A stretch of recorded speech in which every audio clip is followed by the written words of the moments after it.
Hi, thank you for joining me on today's episode again. And I want to say a huge thank you to those that left the feedback on the first episode. It actually encourages me to keep going. Okay, let's jump right into it. Today I'm going to be talking about why you should be on LinkedIn. LinkedIn is a platform that I'm quite interested in right now. I really cannot say why. No, I can say why. You dare say I can't say why. I believe there are a lot of opportunities right now that people are sitting on if they're not being active on LinkedIn. Now, for instance, like job opportunities, connection opportunities. People get to meet. I've met lots of great people on LinkedIn that I don't know if I will have met them on Instagram or any other platform. I don't even know if I'll have met them in person, honestly. And also, yes, we've all known from time that LinkedIn was positioned as a job opportunity platform, but right now they're kind of moving into more of thought leadership. Being that place where professionals get to talk about what they know about or what they are known for, and they get to be seen by people from different parts of the world. So another advantage is that you get to be visible to people outside your original space, and that has its perks, honestly, because you get to know people that are in your industry, you get to know what's working in other countries or other places aside from your workplace. You get to know about trends and all of that. You get to be seen as a thought leader in your sector. Now, I'm not saying everybody should become a content creator. Being active on LinkedIn doesn't make you a content creator. It just means that you are choosing to talk about your work and you're choosing to put it on a platform where you have easy access to people that are interested in that topic. Can you do that on other platforms? Yes, but we know that LinkedIn is where you have, especially if you have a business or you're really trying to own into a particular career or sector.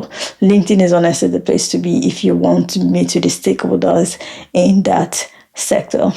Another advantage of being active on LinkedIn is that you get to have quality connections. There's some people that you don't have to connect with in quotes. You can just follow. But if there are people that you want to have conversations with, you can send a connection request accompanied with a note. I saw your profile on this and I think I'm interested in this. I would like to connect with you so that we can have more conversations about this. And sometimes, rightfully so, they check your profile first to see who are you, where are you, and what are you doing before they accept your connection request. And some people do not accept, which is fine. Everybody cannot be in your circle. But I'm just saying that being active on LinkedIn gives you the advantage to make quality connections that you might not make easily, even in person, or maybe in a location that you're, for instance, I'm in marketing, and in Canada, and I've connected with people in marketing in the United States. Now, would I have had the chance to meet with such people? Would I have had the chance to meet with them? I don't know.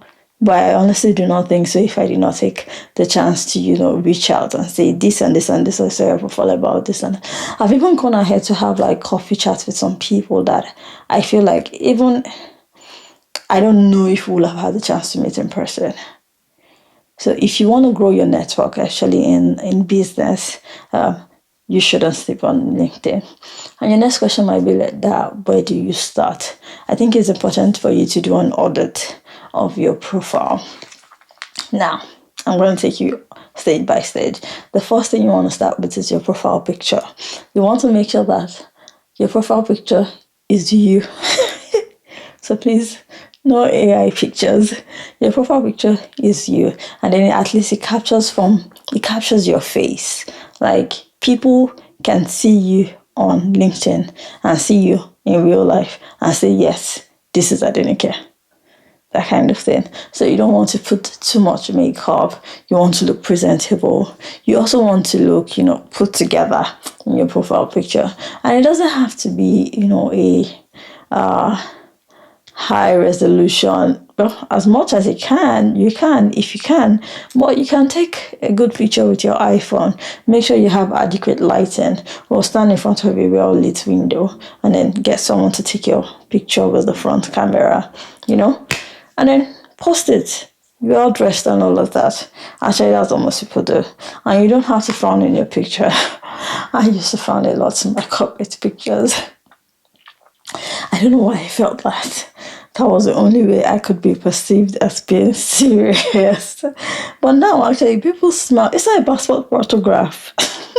The only features you're not allowed to smile is your passport photograph. But your LinkedIn pictures, just put a little smile on your face, or calm your face down. You don't have to look straight, businessman and all. Yes, you can do that, but it's honestly nonsense. You want to have this warm, inviting, not that you're like, because right now if people put anything as their profile picture, but something professional, but also something calm and relaxing in terms of your facial features. You get. And then you have your banner. So your banner is that, space that goes behind your profile picture. And a lot of people don't use this. So I see it as a real estate where you can write maybe a tagline of what you do, or even write a list of the skills, a list of your skills, especially if you're in the job market, or you're looking to transition from work to, or you're looking to transition from your present job to another job. So use that banner as a billboard. You get, there's some billboard, depending on the design, it could just be a picture that shows who you are, or it could just be a tagline about what you do. And like I said, it could be a list of your skills. And the best way one of the easiest ways to get this done is to just go on LinkedIn, is to go on Canva. Go on Canva, go to the templates on Canva, find LinkedIn banners, check the list, edit one, download it, write your stuff, and then put it on your LinkedIn profile. It's as easy as that. So I want you to make sure that you're using that banner. Now, connections and follows. I don't know if there's a limit on connections, but I know there's no limit on follows right now. So you can have, so what I would say is connect with people that you want to, have conversations with. People that you want to, pursue that relationship.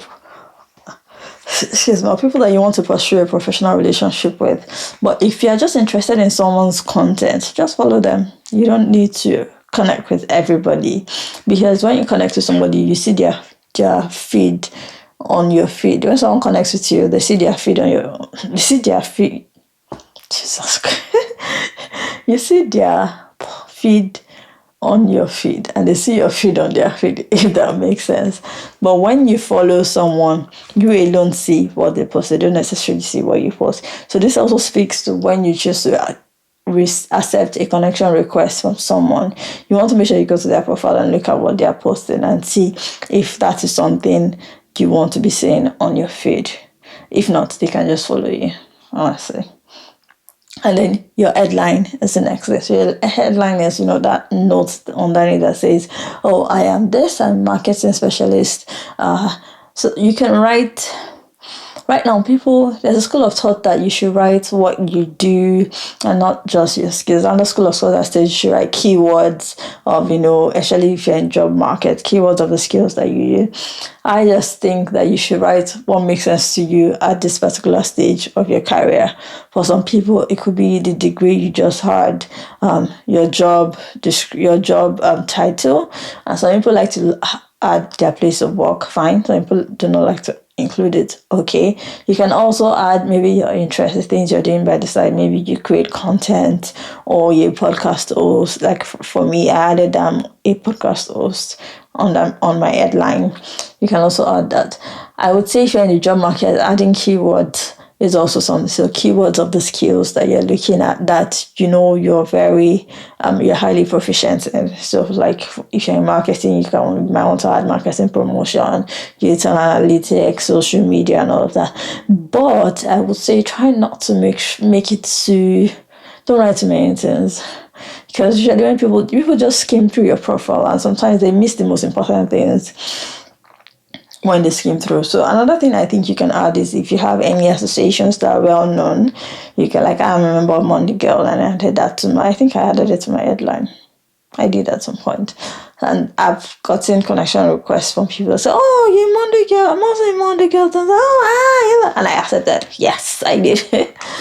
So you can also add associations that you're part of. It just helps to build your credibility and it helps to widen your network. Another important thing is your URL. So that's it's usually by the right side on your feed when you're looking at LinkedIn on your laptop or on your computer. So you want to make sure that it has your name and your surname so that people can easily find you. So your publisher is usually, I think, in the LinkedIn or something. Anyway, that part. But the ending part, you have your name and your surname. No numbers. You can go in and edit it. And then about me has been like one of the most controversial parts. For me, I think you should just tell a story about where you are, what you're doing, and what you would like to do. Just write, I've seen some people write in third person. I'm not sure about that because it's your profile. So, and except if maybe someone else is managing that profile, then for you, then maybe it can be in third person. But I don't see any reason why you should write it in third person. I don't know. Maybe people have good reasons for that, but I don't know.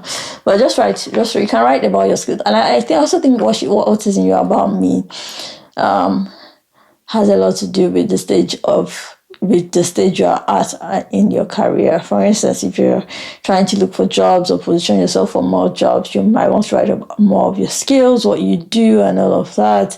But if you're well established, you might want to write, and maybe you're diving into a different project. Might want to tell a story about a little bit about yourself, and then more about what you're building and the kind of connections you're looking at. So that about me, just take it as a place where people go to check and see, can I know more about this person without necessarily having to go through the word of their LinkedIn profile. Now, experience. I just also think that your experience depends on what stage you are at in your career. For some people, they write just the places they've worked, what they're doing, and they don't really write so much about the description of what they do. I don't know if excuse me. I need to drink water.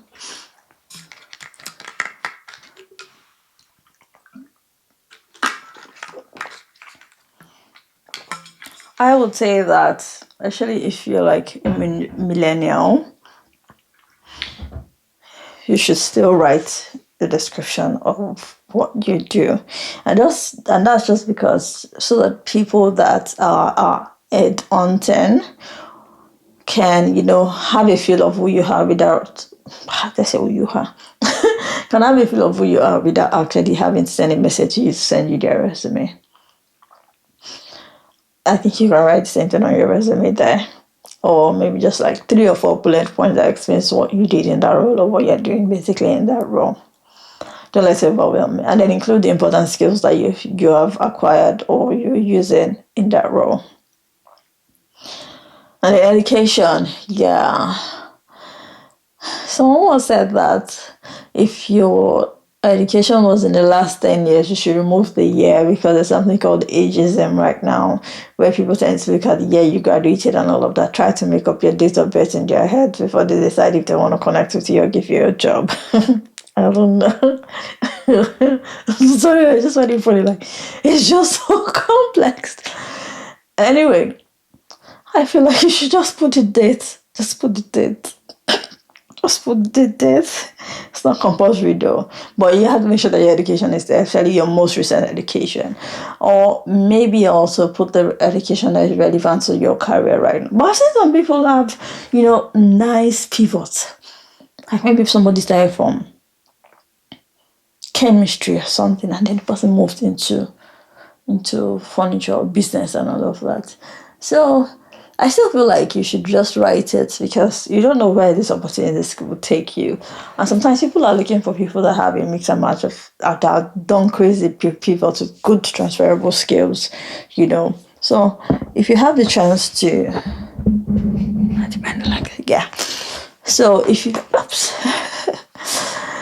So if you have a chance to, so I think you should just write it. But majorly, maybe one bachelor's. If you have a master's included, I do not think your high school should be there. That's just what I think. I don't think you should be there. Just your bachelor's degree and any other additional degree that you have. Another part is licenses and certifications. I don't know if people really check this part on LinkedIn, but I know it's an important thing to write on your resume. So we might leave that out. It's not really, you can include some certifications that you've had. Jesus, no, I take that back. If you have some, like, recognizable certifications like PMP, please put it. Put it. Whatever certifications you've had, put it. Those things are not cheap. So you put it. And then there's a segment for volunteering. But I think, well, like in a place in Canada, I think you should include your volunteer experience as part of your normal experience. Because I don't know if people take time to go down there. I don't know why it's at the bottom, actually. Maybe they should move it up. LinkedIn, if you can hear me, LinkedIn product managers, maybe move that volunteering up, because volunteering is a thing in Canada. And I believe that she's had it as part of your experience and putting it at the top down. Then we have skills. Whatever skills you've added under your experience to just reflect there. Another important one is recommendations. Reach out to people that are your people. Tell them to give you recommendations. Now, when people ask you for recommendations, write it. Stop procrastinating. There's some people that you asked them for recommendation 3 or 4 years and they've not written it and you're still talking to them. Stop procrastinating. It's important. If someone takes the time to ask you for a recommendation, it's not just because they just want it. It's because they value your comment, or they value what you have to say about them to the world. So please write recommendations when people ask you for it. And then I think after that you have honors and awards and languages. Languages, if you're bilingual, just add it to your header. Adding it down, I'm not sure people are going to take time to get there to read about it. Yeah. So once you've completed the audit, you now need to decide what you want to be known for. I would say post about, there are different things you can post about or write about. You can write about happenings in your company, events and all of that. You can write about certain wins that you've had. You can also write about trends in your industry. You can write about what you're learning about, or maybe if you're a part of a project, you can write about that. You can write about your experiences. Maybe you attended a webinar or you met with somebody. You can write about that. You can write about what you think about other industries. You can even just write about what is on your mind right now. So the goal is to make sure that you are writing like a human being on LinkedIn. So the goal is to make sure that you are communicating, and it doesn't have to be, like this is the way people write. No, just write how you talk. Like if you meet someone now and you're meeting someone for the first time, say you're meeting the CEO of maybe LinkedIn for the first time, you're not going to be talking as if, no, it's a thesis. You talk normally, but you talk with sense too. So that same thing, put that effort. And now people are going crazy about AI stuff on LinkedIn. Even AI today, I watched a video where the CEO of AI said that, CEO of AI. The CEO of LinkedIn said that they're introducing like AI classifiers to make sure to fight against the AI slop. So if they see that something was just written by AI, that it does not make sense, they won't show that content to people outside the person's network. So aside from that, I don't think it positions you as someone that thinks deeply. If and the thing is, they look alike. Just write. Nobody is. Just write. And the thing about writing is that the more you do it, the better you get at it. I have written numerous projects, so I understand business writing a lot. but you're communicating with people on LinkedIn. So even if you have something to share, just really write about it. Write about your reflections. Just write.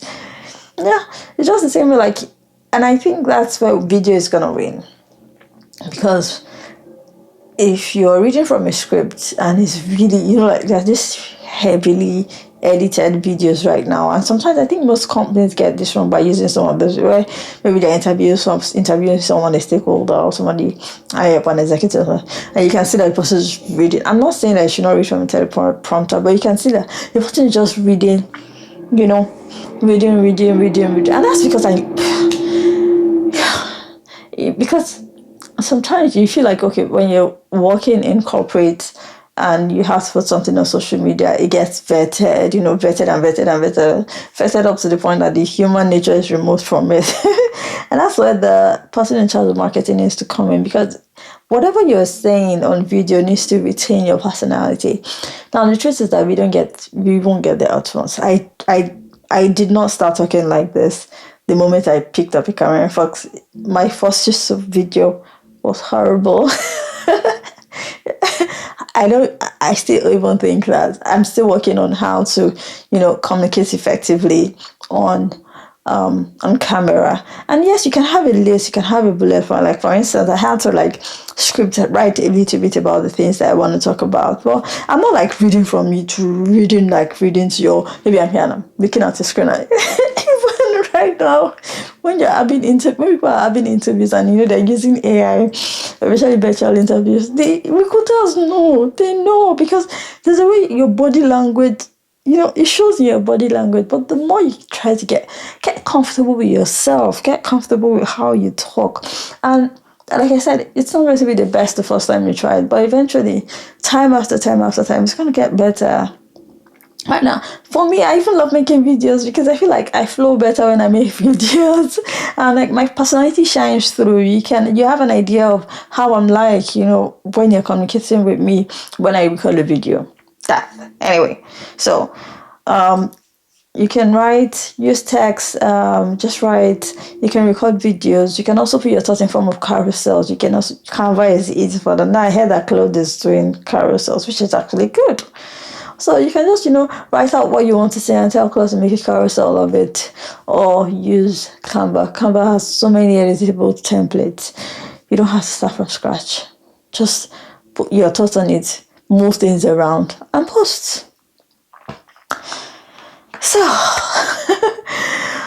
before I wrap up, these are just like a few engagement tips I think you should keep at the back of your mind. My battery is running down. One, I think you should post like a human being. I'm going to read it. Nice.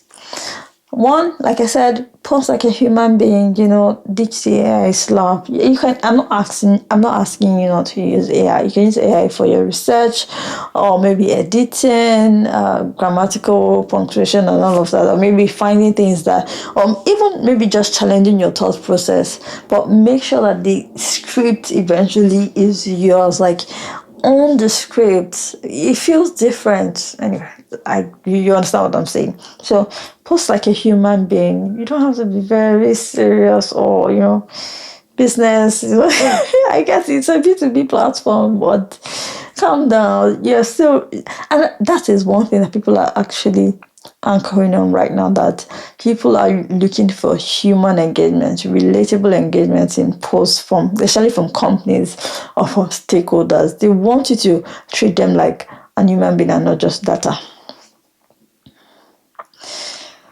Another engagement tip is that you find people that you want to follow, find people you want to connect with. But usually when you want to connect with people, you can send a note. Especially people that are well known in their industries, you can just send a note so that it feels more intentional. And then there's this tip that I think would also work. If there's someone you're following and you want to see their posts more often, go to their profile, open their profile, and you see a bell icon by the right. Tap on the bell icon and change it from, I think, personalized to all. So all means that you will see all their content every time they post it. It's like you would always see it. So do that, and that works. And then another thing is on top of your feed, I think just right below your About Me, you can change the configuration of your feed from top to recent. So top, I think top posts are maybe like posts that have the highest number of engagements or something. Because sometimes I'm like, why am I seeing this? Why am I just saying this? And I'm not saying, but I changed it to recent. When I open my feed, I want to see the recent things that are happening, not necessarily the top things that are happening. Because you used to get to you through other sources, and you still find it. So I always want to see the recent post. And then engage. If you find people that make posts about things that you like, you know, engage, comment. I also am learning not to just write, oh, cool, nice, interesting. No, write like a full sentence, and don't use AI. Don't use it. What I see people now do is that they summarize the post and put the summary in the comment. It's not by force now. It's not by force to comment. It's nobody will beat you if you don't comment on someone's post. You don't have to always comment. Why are you summarizing the post and putting it back there? For what? I'm sorry. It's icky. And then your DMs, respond to your DMs. Now, except if you're someone that gets bombarded with cold calls, people trying to sell things to you every time. And I understand that I've been a salesperson, and I've been a salesperson in my career at some point in time. I just feel like there's a way to it if you want to sell something instead of just, bombarding people, come and buy this and all of that. So, but as much as you can, respond to DMs that when people take their time to reach out to you. There was one time during my MBA, someone reached out to me on LinkedIn, and I responded. She was like, I didn't know you were going to respond. And I was like, why would I respond? Like, I respect you, and I respect the fact that you took the time out to write this and then reach out to me. So I will respond to it. It also shows respect, honestly. It also shows respect when people send you DMs. Now, I'm not talking about cold emails or, people trying to sell you things right off the bat, or some irritating DMs that people send in LinkedIn now. It's really bad. But when you read the DM and it makes sense and it looks like the person is intentional, the person is not just sending it to you, just to while away time, respond. You never know what could come out of that.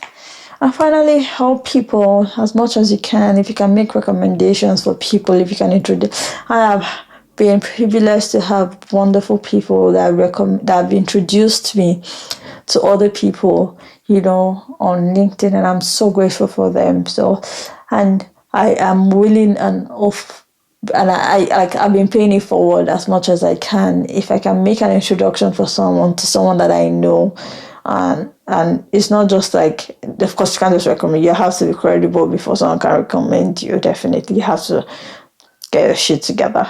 So, so if it's someone that is like they have their shit together, they know what they're doing, and why not? I will recommend you. Anyway. Oops, I think my battery is almost going flat, but I am so happy that I was able to share this with you. And send me your LinkedIn